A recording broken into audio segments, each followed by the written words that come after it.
বিএনপির প্রতিজ্ঞা দেশের মানুষের কাছে, আসুন আমাকে ভোট দিতে হবে এমন কোনো কথা নেই, আপনার ভোট আপনিই দিবেন, যাকে ইচ্ছা আপনিই দিবেন, কিন্তু আমার হাত বানাতে জামাত প্রস্তাব আগেই দিয়েছেন বলে আমরা জানতে পেরেছিলাম যে এনসিপি এবং জামাত সরকার গঠন করতে পারলে ডক্টর মোহাম্মদ ইউনূসকে প্রেসিডেন্ট করবেন।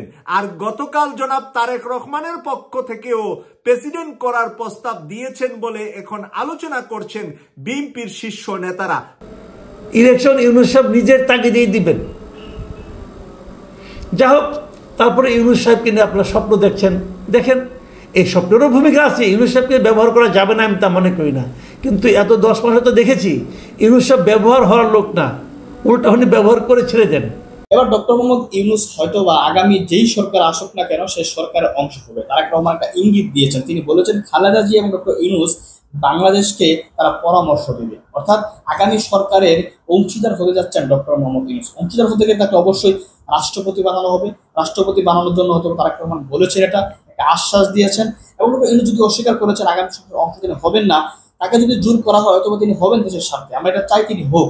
তো আসলেও কি এমনটা সম্ভাবনা রয়েছে কিনা আমরা কয়েকটি আলোচনা শুনবো, সেই আলোচনাগুলো শুনলে কিছুটা হলো বুঝতে পারবো যে আগামীর রাষ্ট্রপতি হচ্ছেন professor Nobel lawyer doctor Mohammad Yunus. থাপ্পড় দিতে চাই নরেন্দ্র মোদীকে, যে ঠাড়াইয়া যে থাপ্পড় দিতে পারবে সেই জন্য বাংলাদেশের রাজনীতিতে শীর্ষ চেয়ারে বসে, সেই সময়ে জামাত বিএনপি দুইজনই টানাটানি লাগছেন ডক্টর মোহাম্মদ ইউনূসকে প্রেসিডেন্ট বানাতে। জামাত প্রস্তাব আগেই দিয়েছেন বলে আমরা জানতে পেরেছিলাম যে এনসিপি এবং জামাত সরকার গঠন করতে পারলে ডক্টর মোহাম্মদ ইউনূসকে প্রেসিডেন্ট করবেন। আর গতকাল জনাব তারেক রহমানের পক্ষ থেকেও প্রেসিডেন্ট করার প্রস্তাব দিয়েছেন বলে এখন আলোচনা করছেন বিএনপির শীর্ষ নেতারা। বিএনপির শীর্ষ নেতারা এভাবে বলছেন যে জনাব তারেক রহমান প্রস্তাব দিয়েছেন যে তারেক রহমান যদি সরকার গঠন করে, বিএনপি যদি সরকার গঠন করে, সেই সরকারে যেন তিনি থাকেন। তাহলে ডক্টর মোহাম্মদ ইউনূস কোন হিসাবে থাকবেন? তারেক রহমান যদি প্রধানমন্ত্রী হয়, ডক্টর মোহাম্মদ ইউনূস তো আর উপপ্রধানমন্ত্রী বা সংসদের স্পিকার অথবা অর্থমন্ত্রী হবেন না। ওনার একটা সম্মানের জায়গায় রাখারই প্রস্তাব নিশ্চয়ই তারেক রহমান সাহেব দিয়েছেন যে প্রেসিডেন্ট হিসাবে আপনাকেই আমি প্রস্তাবনা করছি। প্রিয় দর্শক, এই নিয়ে এখন চলছে দুমরুজাল রাজনীতির মাঠে। ডক্টর মোহাম্মদ ইউনূস এবং জনাব তারেক রহমানের বৈঠকের পরে বিভিন্ন জায়গায় বিভিন্ন ধরনের মন্তব্য, বিভিন্ন ধরনের আলোচনা চলছে। এরই মাঝে কয়েকটি আলোচনা, কয়েকটি মিডিয়ার হেডলাইন যদি আপনাদেরকে আমি পড়ে শোনাই, তখন আপনারাও নিজেরা উপলব্ধি করতে পারবেন যে শুধু জনতা নয়, একেবারে মিডিয়া জগতে এই নিয়ে কি আলোচনা করছে। একজনে বলছে 1 ঘন্টা 15 মিনিটের রুদ্ধদ্বার বৈঠক কেটে গেল সব আধার, সব ধরনের সমস্যা 1 ঘন্টা 15 মিনিটের রুদ্ধদ্বার বৈঠকটির ভিতরে সমাধান হয়েছে। আরেকজন লিখেছেন ছাত্র দলের পদ পেলেন ডক্টর ইউনূস, ছাত্র দলের পদ পেয়েছে ডক্টর ইউনূস। আরেকজন এটা মস্কারি করেছেন যে ডক্টর মোহাম্মদ ইউনূসকে ছাত্র দলের এই পদ দেওয়া হয়েছে। প্রিয় দর্শক, এইভাবে করে আমরা যদি তাকাই, এখানে আরেকটি হেডলাইন দেখতে পাচ্ছি যে তারেক ইউনূস বৈঠক সফল, রমজানের আগেই নির্বাচন। আবার আরেকটি হেডলাইন করেছেন নিরপেক্ষতা অক্ষুণ্ণ করেছেন প্রধান উপদেষ্টা, নিরপেক্ষতা ক্ষুণ্ণ করেছেন প্রধান উপদেষ্টা। এই নিরপেক্ষতা ক্ষুণ্ণ করেছেন প্রধান উপদেষ্টা বিএনপিতে যোগদান করে ফেলেছেন, বিএনপির এখন মেম্বার হয়ে গিয়েছেন, বিএনপির প্রেসিডেন্ট হয়ে যাবেন। প্রিয় দর্শক, এভাবে একটু টানাটানি লাগবে উনাকে নিয়ে। গতকালের আপনারা যদি আমার লাস্ট ভিডিওটা শুনেন সেখানে পেয়ে যাবেন আমি কি বলেছি, যে আগামী 3 দিন এবং 5 দিন আপনারা দেখতে পাবেন যে ডক্টর মোহাম্মদ ইউনূসকে নিয়ে প্রত্যেকটা টেবিল টকে আলোচনা, চার দোকান থেকে শুরু করে টেলিভিশনের টক শো, পত্র পত্রিকার ভিতরে হেডলাইন কি পাবেন? ডক্টর মোহাম্মদ ইউনূস বিএনপিতে যোগদান করেছে, বিএনপি প্রেসিডেন্ট করবে, বিএনপি আন্তর্জাতিক দূত বানাবে, এই সমস্ত কিছু নিয়ে ব্যস্ততম সময় কাটাবে ডক্টর মোহাম্মদ ইউনূসকে নিয়ে। আর আমার প্রশ্ন ছিল, গত ভিডিওতে আমি আপনাদের কাছে প্রশ্ন রেখেছিলাম, ডক্টর মোহাম্মদ ইউনূস যে রুদ্ধদ্বার বৈঠকটি 1 ঘন্টা 15 মিনিট করেছেন, এই 1 ঘন্টা 15 মিনিট আল্লাহর ফেরেশতা ছাড়া কেউ ছিল না। আর জনাব তারেক রহমানও সাংবাদিক সম্মেলন করেন নাই, জনাব তারেক রহমানও স্থায়ী কমিটির সাথেও কোনো মিটিং করেন নাই। জনাব তারেক রহমান এই বৈঠকটি করেছেন ওনার মায়ের পরামর্শে। আরো শোনা যাচ্ছে যে জামাতের আমির ডাক্তার শফিকুর রহমান নাকি ওনার মা বেগম খালেদা জিয়াকে অনুরোধ করেছেন যে ডক্টর মোহাম্মদ ইউনূসের সাথে যেন জনাব তারেক রহমানের একটি সুন্দর বৈঠক হয় লন্ডনে, এবং এই বৈঠকের পক্ষে ডাক্তার শফিকুর রহমান যৌক্তিক তুলে ধরেছেন যে বাংলাদেশকে ভারত মুক্ত রাখতে হলে বাংলাদেশকে আওয়ামী লীগ এবং জাতীয় পার্টি ভারতপন্থীদের কাছ থেকে রক্ষা করে গণতন্ত্র যদি কন্টিনিউ করতে হয়, তাহলে জামাতও রাজনীতি করা লাগবে, বিএনপিকেও রাজনীতি করা লাগবে, মিনিমাম 2টি দল সংসদে, একটি সরকারি দল একটি বিরোধী দল থাকবে।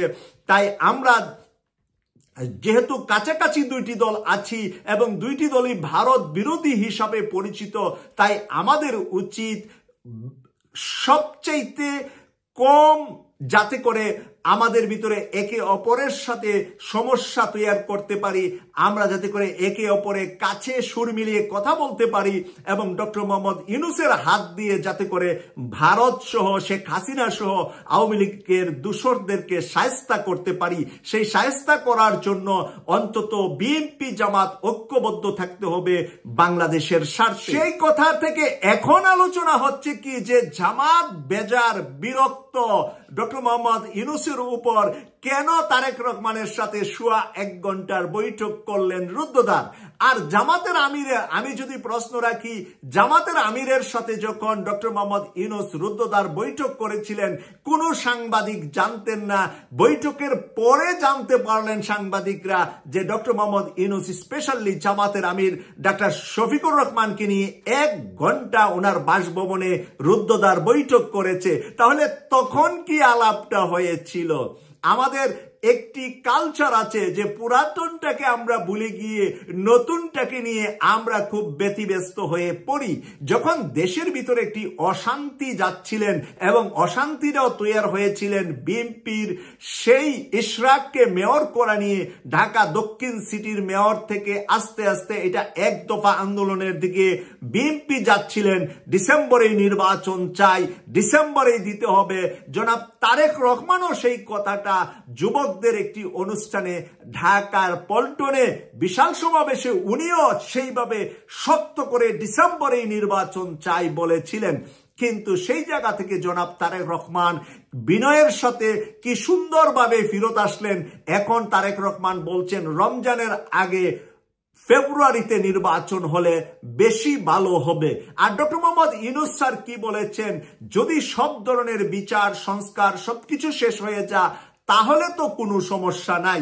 কিন্তু ডক্টর মোহাম্মদ ইউনূস স্যার ওই জুনের 30 থেকে এপ্রিলের যে প্রথম সপ্তাহ এসেছেন সেই কথাটা থেকে কিন্তু উনি উইথড্র করেন নাই, বরঞ্চ উনি বলছেন যতটা সম্ভব আমরা যদি বিচার এবং সংস্কার, সংবিধান পরিবর্তন, জুলাই ঘোষণাপত্র সবগুলা যদি আমরা সুন্দরভাবে দিতে পারি তাহলে নির্বাচন আগিয়ে আসতে তো কোনো সমস্যা নাই। ডক্টর মোহাম্মদ ইউনূস স্যার ক্ষমতা বসার পর থেকেই বলছিলেন যে আমরা এখানে এসেছি চিরস্থায়ীর জন্য নয়, আমরা এখানে এসেছি যেই টার্গেটটা নিয়ে, যেই ম্যান্ডেটটা নিয়ে, যেই শপথটা নিয়ে যে আওয়ামী লীগ এবং তাদের দূষরদের বিচার করব আমরা, যেই কনফিডেন্স মানুষ আমাদের প্রতি নিয়েছে, শহীদরা এবং শহীদদের পরিবার যে দায়িত্ব দিয়েছে, আহতদের পরিবার যে আমাদেরকে দায়িত্ব দিয়েছে, আমরা তো সেই দায়িত্বটা শেষ করে নির্বাচন দিতে হবে। এখানে কতদিন সময় লাগছে সেই দায়িত্বটা শেষ করতে ওটা তো মুখ্য বিষয় নয়, বিষয় হলো দায়িত্বটা শেষ হলো কিনা। সেই কথাই যখন ডক্টর মোহাম্মদ ইউনূস, তখন নির্বাচন 6 মাস আগে আর 6 মাস পরেতে ডক্টর মোহাম্মদ ইউনূসের কিছুই যায় আসে না। আর এখন যদি বিএনপিও বলে আমরা আপনাকে প্রেসিডেন্ট হিসাবে রাখতে চাই, জামাত বলে আমরা আপনাকে প্রেসিডেন্ট হিসাবে রাখতে চাই, তাহলে ডক্টর মোহাম্মদ ইউনূস স্যারের তো কোনো সমস্যা নাই। দুই জায়গা থেকে এত সুন্দর দাওয়াত, তাই উনি কেন বসে থাকবে এভাবে? ওয়াকারুজ্জামান একদিকে, অপরদিকে চুপ্পু বঙ্গভবনে, উনি কেন টেনশনে দেশ চালাবে? টেনশন মুক্ত কালকেই নির্বাচন দিয়ে দিতে পারে। উনি নির্বাচন দিয়ে বিএনপি আসলে প্রেসিডেন্ট হয়ে যাবে, অথবা জামাত আসলেও প্রেসিডেন্ট হয়ে যাবে, তারপরে উনি বিচার করবে। কিন্তু এত কাঁচা মাছ ডক্টর মোহাম্মদ ইউনূস খায় না। ডক্টর মোহাম্মদ ইউনূস অনেক পাকা মাছ খাওয়া, পাকা খেলোয়াড়, বড় মাঠের খেলোয়াড়। এই নির্বাচনকে কেন্দ্র করে আপনারা যে আমাকে এত সুন্দর প্রস্তাব দিয়েছেন, পাশ করার পরে আমার নাম মনে থাকবে কি থাকবে না সেটা আমার সন্দেহ থাকতেই পারে। ডক্টর মোহাম্মদ ইউনূস স্যারের মনে মনে এই সন্দেহ করতেই পারেন, আমিও করতে পারি। জামাত আসলেও উনাকে প্রেসিডেন্ট করবে কিনা ঠিক নাই, বিএনপি আসলেও প্রেসিডেন্ট করবে কিনা ঠিক নাই। তখন দেখা যাবে প্রত্যেকেরই চর্বি বেড়ে যাবে। নির্বাচনে বিজয়ী হয়ে গিয়েছি, পিছনের কথা পিছনে সব ভুলে গিয়েছি। এরকম কমিটমেন্ট কতই মানুষ দেয়, কত জায়গায় কমিটমেন্ট করে, কয়জনই বা কমিটমেন্ট রক্ষা করে? সংসদে প্রার্থী হয়ে এলাকায় গিয়ে ব্রিজ, মসজিদ, মাদ্রাসা, এতিমখানা, রাস্তাঘাট সব করে ফেলে। নির্বাচনের পরে আর ওই এমপি সাহেবের গাড়ির দুলা ছাড়া জনগণের চোখে মুখে আর কিছু উপহার পায় না। তাই এই সোনার বাংলায় মানুষদেরকে ডক্টর মোহাম্মদ ইউনূস ভালো করে চিনে, কে কি অফার করলেন আর কে কি দিয়ে দিবেন সেটার স্বপ্ন ডক্টর মোহাম্মদ ইউনূসকে না দেখালেই ভালো হবে বলে আমি মনে করছি। ডক্টর মোহাম্মদ ইউনূসের যে উদ্দেশ্য, লক্ষ্য, টার্গেট আছে, ওই টার্গেট যেদিন ফিল আপ হবে সেদিনই বাংলাদেশের জাতীয় সংসদ নির্বাচন হবে। আরেকটা কাজ উনি হয়তো বা ঠান্ডা মাথায় কঠিন বিলিয়ন মানুষটা তারেক রহমান সাহেবকে হাতে নিয়ে এখন বাংলাদেশের যত সমস্যা আছে সব সমস্যার সমাধান করবেন। পাশাপাশি আমি এই কথাটা লাস্ট ভিডিওতে বলেছি যে ডক্টর মোহাম্মদ ইউনূস স্যার এখন হয়তোবা নির্বাচন কমিশনকে দায়িত্ব দিয়ে দিবেন যে জাতীয় সংসদের জন্য যদি এপ্রিল মাসের প্রথম হয় অথবা ফেব্রুয়ারি মাসের মাঝেও হয়, এর আগে স্থানীয় সরকার, পৌরসভা, সিটি কর্পোরেশন সব ধরনের নির্বাচন হতে সমস্যা কোথায়? তারেক রহমানকে নিশ্চয়ই ডক্টর মোহাম্মদ ইউনূস স্যার এই বিষয়ে কোনো না কোনো ইঙ্গিত দিয়েছেন যে আমি এখন থেকে যা কাজ করব, নির্বাচন কমিশন এখন থেকে যে কাজ করবে, আনটিল জাতীয় নির্বাচন হওয়া পর্যন্ত আপনি আমাকে সাপোর্ট করবেন কিনা সেই ওয়াদাটা দেন। এখন তারেক রহমান যদি সেই ওয়াদা দিয়ে থাকে, এক কথা যদি ডক্টর মোহাম্মদ ইউনূস নিয়ে থাকেন যে আমি যা করব এটার উপরে আপনার ইয়েস ছাড়া আর কোনো নো আসবে না, এই কথার উপরে বাংলাদেশের সবকিছু পরিবর্তন করা সম্ভব এখন ডক্টর মোহাম্মদ ইউনূস স্যারের পক্ষে। আমি আশা করি এই বিচক্ষণ মানুষটা এমন কাজটাই করেছেন, জামাত থেকে ওয়াদা নিয়েছেন, এনসিপি থেকে ওয়াদা নিয়েছেন, এবার তারেক রহমান থেকে ওয়াদা নিয়েছেন। সবাই এখন উনার পিছনে, উনি সামনে ঘোড়া চালাবেন। ফোর্স, ডাবল ফোর্সে এখন উনার যুদ্ধের ঘোড়াটা দাবামা করে চলতে থাকবে। আর একটা দিন আসবে যেদিন আমরা শুনতে পারবো স্বৈরাচার নিপাত গিয়েছে, বাংলাদেশে নতুন স্বাধীনতা আমরা উপভোগ করার সময় এসেছে এবং নির্বাচনেরও দানে তারেক রহমান এবং অন্তর্বর্তীকালীন সরকারের প্রধান উপদেষ্টা ডক্টর মোহাম্মদ ইউনূসের বৈঠকের পর আমাদের দেশের রাজনীতিতে যেন এক ধরনের মোলায়েম ভাব দেখা যাচ্ছে। মোলায়েম ভাব কীভাবে? দুটো ধারা, কিন্তু একটা ধারা হলো তারা খুব খুশি, সামনে নির্বাচন হচ্ছে, এই খুশির জগতে আছেন বিএনপি এবং তাদের অনুগত রাজনৈতিক দলগুলো।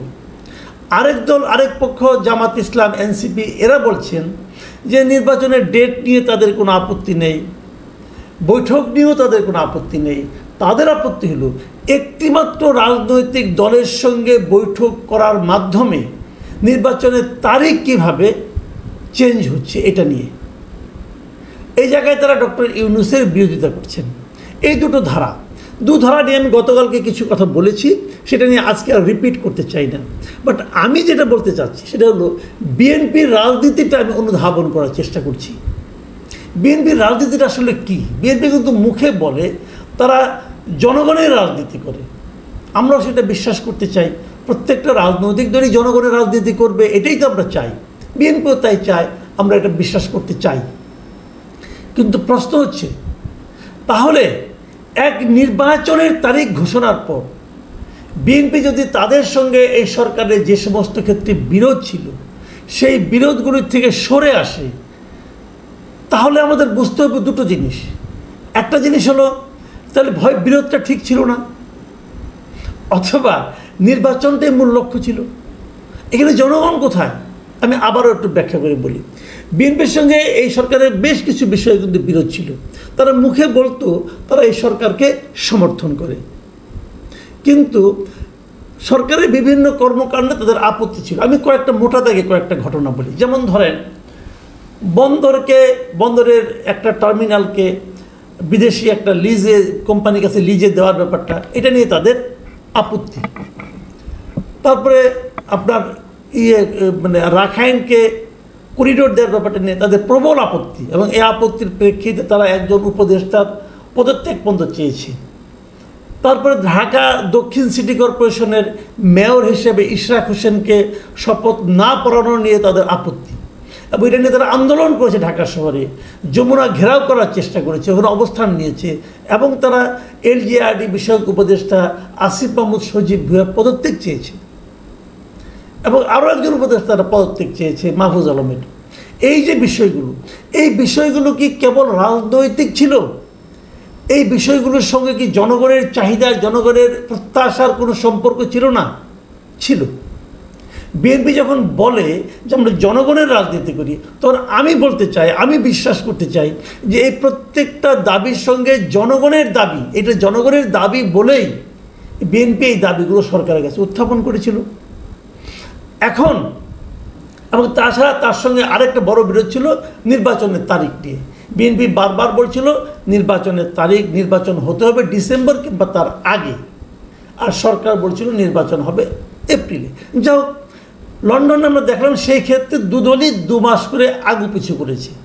বিএনপি 2 মাস পিছিয়েছে, সরকার মানে ইউনূস সাহেব 2 মাস এগিয়েছেন। সব মিলে ফেব্রুয়ারিতে হবে বলে বিএনপির নেতারা বিশ্বাস করছেন।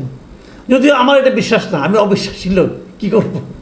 আমার কাছে মনে হয়েছে যেভাবে বাক্য শব্দ চয়ন করা হয়েছে সেখানে কোথাও স্পষ্ট করে বলা হয়নি যে ফেব্রুয়ারিতে নির্বাচন হবে, বরঞ্চ সেই যৌথ বিবৃতিতে এটাই বলা হয়েছে যে প্রধানমন্ত্রী ঘোষণা করেছেন নির্বাচন হবে এপ্রিলে, তবে যদি এটা হয় তাহলে হতেও পারে, এইভাবে জিনিসটা বলা হয়েছে। যে তাতেও বিএনপির নেতারা খুশি, তাদের খুশি নিয়ে আমার কোনো আপত্তি নাই। কেউ অল্পে খুশি, কেউ কোনো কিছুতেও নাও খুশি হতে পারে, এটা কোনো ব্যাপার না, এটা নিয়ে আমার কোনো আপত্তি নেই। কিন্তু আমার আপত্তি হলো, আজকে একটা রিপোর্ট পড়লাম আমি সমকাল পত্রিকায়, তার শিরোনাম হলো সরকারের বিষয়ে নমনীয় থাকবে বিএনপি। এখানে বিএনপির বেশ কয়েকজন নেতার উদ্ধৃতি দেওয়া হয়েছে, এবং সেখানে এক একজন নেতা এক একভাবে কথা বলেছেন। যেমন ধরুন, তারা বলেছেন যে মানে এই করিডোর নিয়ে অথবা ওই বন্দর নিয়ে তারা আর অতটা উচ্চকিত হবেন না। ইশরাক সাহেবের শপথ নিয়েও তারা আর অতটা বাড়াবাড়ি করবেন না। আমি দু একটা কথা আপনাদের বলি। যেমন শহীদুদ্দিন চৌধুরী আনি, যুগ্ম মহাসচিব, উনি বলেছেন লন্ডন বৈঠকের পর নির্বাচন নিয়ে সবার মধ্যে স্বস্তি এসেছে, এটিকে ধরে রাখতে হবে। সবাই সবার অবস্থান থেকে করণীয় নির্ধারণ করে এগিয়ে যাবেন, সংস্কার হবে, বিচার হবে, নির্বাচনও হবে। উনি বলছেন এই তিনটাই হবে, ফেব্রুয়ারির মধ্যে হবে। ফেব্রুয়ারির মধ্যে যদি নির্বাচন হয় তাহলে নভেম্বর মাসে নির্বাচনের তফসিল ঘোষণা করতে হয়। নভেম্বরের তফসিল ঘোষণা করলে তখনকার সময়ের মধ্যে কি সংস্কার সম্ভব হবে, বিচারও হবে, নির্বাচনও হবে। আমি অ্যানি সাহেবকে বলতে চাই, ভাই আপনি নিশ্চিত থাকেন এই তিনটাই হবে না। বিচার এবং সংস্কার নভেম্বরের মধ্যে হবে না ভাই, এটা কোনো স্কোপই নাই। আপনি কাকে সন্তুষ্ট করলেন, কাকে বুঝাইলেন যে হবে হবে হবে, আমি বুঝতে পারলাম না। যা হোক, উনি তো বলেছেন কোনো সমস্যা নেই। বিএনপির স্থায়ী কমিটির সদস্য সালাউদ্দিন আহমেদ সাহেব, ওনার কথাটাকে আমি খুবই গুরুত্ব দিচ্ছি। উনি অনেক কিছু বলেছেন, আমি দুই একটা জিনিস খেলে বলি। উনি বলেছেন যে লন্ডন বৈঠকটি ছিল যুগান্তকারী ও জাতির জন্য দিক নির্দেশনামূলক। এই বৈঠকে গণতন্ত্রের বিজয় হয়েছে। জাতি দীর্ঘ আন্দোলন সংগ্রামের মধ্য দিয়ে ভোটাধিকার প্রয়োগের জন্য অপেক্ষমান ছিল, সে অপেক্ষার অবসান হতে চলেছে। খুবই আশাবাদী বক্তব্য, সমস্যা নাই। তারপরে উনি বলেছেন politics is an art of compromise, অর্থাৎ রাজনীতি আপোষের শিল্প। এই কথাটি আমরা অনুসরণ করেছি। জনাব সালাউদ্দিন আহমেদ সাহেবের সঙ্গে আমার এই ব্যাপারে একটু ব্যাখ্যা দরকার। আর্ট অফ কম্প্রোমাইজ, পলিটিক্স কোথায় পেয়েছেন ভাই এটা? আপনি কার সঙ্গে আপনি কম্প্রোমাইজ করবেন? পলিটিক্স কি অন্যায়ের সঙ্গে কম্প্রোমাইজ করে? পলিটিক্স কি অযুক্তির সঙ্গে, মানে যেখানে কোনো যুক্তি নেই, যুক্তিহীনতার সঙ্গে কম্প্রোমাইজ করে? পলিটিক্স কি স্বৈরতন্ত্রের সঙ্গে কম্প্রোমাইজ করে? একটা মুখস্থ বাণী দিয়ে দিলেন ভাই আপনি। কার সঙ্গে কম্প্রোমাইজ করে পলিটিক্স? আপনি বলতে পারতেন নির্বাচনের ডেট নিয়ে আমরা একটা কম্প্রোমাইজ এসেছি। আপনারা এসেছেন, কিন্তু আপনারা জাতির পালস কি টের পান? যখন আপনারা ডিসেম্বরে যখন আন্দোলন করেছেন, তখন কি জাতির পালস টের পান নাই? তখন কি আপনাদের নিতান্ত ঘরে বসে কোনো একটা ডেট ঘোষণা ছিল? ঘরে বসে যার ইচ্ছে হলে বলে দিলেন ডিসেম্বর, আবার ইচ্ছে হলে বলে দিলেন ফেব্রুয়ারি। ডিসেম্বর নয় কেন? ব্যাখ্যাটা জাতিকে দিয়েছেন, বুঝিয়েছেন আপনারা? অথবা ফেব্রুয়ারি কেন অবশ্যম্ভাবী, এটাও কি আপনারা জাতিকে বুঝিয়েছেন? ডক্টর ইউনূস যখন এপ্রিল মাস বলে, তখন আমরা আপত্তি করেছি। আমরা বলেছি ডক্টর ইউনূস কেন এটাকে ব্যাখ্যা দিচ্ছেন না যে হোয়াই এপ্রিল? দেন আমাদের কোশ্চেন হলো হোয়াই ফেব্রুয়ারি? এটা কি আপনি এবং ইউনূস সাহেবের মধ্যে খেলা? এই খেলায় আমরা কেউ না। বোঝান আমাদেরকে, আমরা বুঝতে চাই কেন কম্প্রোমাইজ করছেন আপনি, কিসের কারণে কম্প্রোমাইজ করছেন। আমার কাছে খুব ইন্টারেস্টিং লেগেছে ওনার আরেকটা বক্তব্য। সেই বক্তব্যটা বলেই আমি আমার আজকে আলোচনা শেষ করব। উনি বলেছেন আমরা ভবিষ্যতে রাষ্ট্র পরিচালনার ক্ষেত্রে জাতি গঠনের প্রক্রিয়ায় ডক্টর মোহাম্মদ ইউনূসের অভিজ্ঞতা ও পরামর্শকে কাজে লাগানোর আগ্রহ প্রকাশ করেছি। প্রিয় দর্শক, খেয়াল করেন, ওনারা রাষ্ট্র পরিচালনার ক্ষেত্রে জাতি গঠনের প্রক্রিয়ায় ডক্টর মোহাম্মদ ইউনূসকে কাজে লাগানোর আগ্রহ প্রকাশ করেছেন। কার কাছে করেছেন? ডক্টর ইউনূসের কাছে করেছেন। কখন করেছেন? ওই যে কালকে আমি বলেছিলাম 1.5 ঘন্টায় আর কি কি আলোচনা হলো জানতে চাই, ওই 1.5 ঘন্টার মধ্যে বসে করেছেন। কেন করেছেন? ডক্টর ইউনূসকে এখন পর্যন্ত রাষ্ট্র পরিচালনা অসাধারণ কোনো কাজ দেখাতে পেরেছেন? কোন যুক্তিতে করেছেন এটা বোঝান আমাদেরকে। নাকি এটা ওই লেনদেনের হিসাব? ভাই কম্প্রোমাইজ করেন, সমস্যা নাই, লেনদেন করেন না। কি লেনদেন করছেন? বিনিময়ে কি দিচ্ছেন?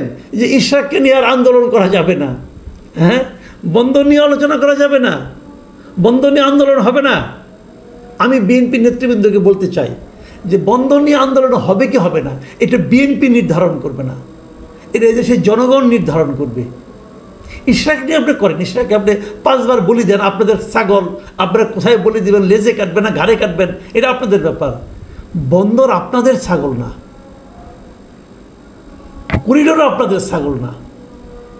এই কথাটা মাথায় রাখবেন ভাই। জনগণ থেকে বিচ্ছিন্ন হবেন না। জনগণের রাজনৈতিক দল তো বিএনপির জন্য আমি মনে করি বিএনপির ইতিহাসে এত বড় সুযোগ আর বিএনপি কখনো পায় নাই। যখন আওয়ামী লীগ মাঠে নাই, সম্পূর্ণভাবে জনগণ বিএনপির সঙ্গে আছে। বিএনপিকে দুটো জিনিস খেয়াল রাখতে হবে। বিএনপি অলরেডি একটা জিনিস পারে নাই, সেটা হলো প্রত্যন্ত অঞ্চলে অবাধ চাঁদাবাজি বিএনপি থামাতে পারে নাই। সালাউদ্দিন সাহেবের নামে অনেক ঘটনা শোনা যায়, পারে নাই বিএনপি। অনেক বড় নেতা অনেক ঝামেলায় আছেন, এটা পারে নাই। আরও বিচ্ছিন্ন হয়ে যায় না। মাঠ পর্যায়ে কিন্তু আপনাদের অবস্থা খুব একটা ভালো না সাধারণ মানুষের মধ্যে। ওটা নিয়ন্ত্রণ করার চেষ্টা করেন, উপরের দিকে নিয়ন্ত্রণ করার দরকার নাই। ইলেকশন ইউনূস সাহেব নিজের তাগিদেই দিবেন। যা হোক, তারপরে ইউনূস সাহেবকে নিয়ে আপনারা স্বপ্ন দেখছেন, দেখেন, এই স্বপ্নেরও ভূমিকা আছে। ইউনূস সাহেবকে ব্যবহার করা যাবে না আমি তা মনে করি না, কিন্তু এত 10 মাসে তো দেখেছি ইউনূস সাহেব ব্যবহার হওয়ার লোক না, উল্টা উনি ব্যবহার করে ছেড়ে দেন। যেমন লন্ডনের মিটিংয়ে উনি জিতে এসেছেন, দর্শক আলোচনা শুনেছেন, শুনে বুঝতে পেরেছেন যে আসলে ডক্টর মোহাম্মদ ইউনূস একজন গুরুত্বপূর্ণ ব্যক্তি। তাকে যদি বিএনপি রাষ্ট্রপতি বানায় তাহলে তাদের দেশ পরিচালনা এবং ভারতের আগ্রাসনের ভূমিকা থেকে তারা অনেকটা রক্ষা পাবে, তারা শান্তিতে দেশ শাসন করতে পারবে। কিন্তু তারা এককভাবে শাসন যদি করে তাদের বিরুদ্ধে আওয়ামী লীগকে লেলিয়ে দেওয়া হবে, সন্ত্রাসী লেলিয়ে দেওয়া হবে, তারা শান্তিতে দেশ শাসন করতে পারবে না। হয়তো তারেক রহমান যে কতটা ম্যাচিউরড এবং কতটা ভদ্র নম্র সেটা তার বৈঠকের মাধ্যমে তিনি প্রমাণিত করেছেন। তিনি যেভাবে বসেছেন, কথা বলেছেন, সেগুলো হয়তোবা কেউ আশা করেনি। আমরা দেখেছি বিএনপির যে সমস্ত স্থায়ী কমিটির নেতারা রয়েছেন তাদের আচরণ কেমন ছিল, তাদের আচরণ কতটা অহংকারী এবং দাম্ভিকতা ছিল। কিন্তু সেক্ষেত্রে ডক্টর মোহাম্মদ ইউনূসের সাথে তারেক রহমানের যে আলোচনা, যে কথাবার্তা, সেখানে তার নম্রতা শুধু প্রকাশ পেয়েছে। কিন্তু বিএনপির অনেক নেতারা তাদের ভিত্তিতে এই নম্রতা, ভদ্রতা, সভ্যতা প্রকাশ পায়নি। এই জন্যই তারেক রহমান সবার থেকে অন্যরকম। এই জন্য মানুষ বিশ্বাস করে তারেক রহমান দেশ আসলে, দেশ শাসন করলে, বিএনপির পূর্ণ দায়িত্ব নিলে হয়তোবা এই বিএনপি পরিবর্তন হবে, এই বিএনপি দায়িত্বশীল হবে, এই বিএনপি বর্তমান যে পরিস্থিতির ভিতরে আছে সেখান থেকে বের হয়ে আসতে পারে। আমি এটা মনে করে এই জন্য মানুষ চায় তারেক রহমান দেশে আসুক, তিনি দেশ শাসন করুক।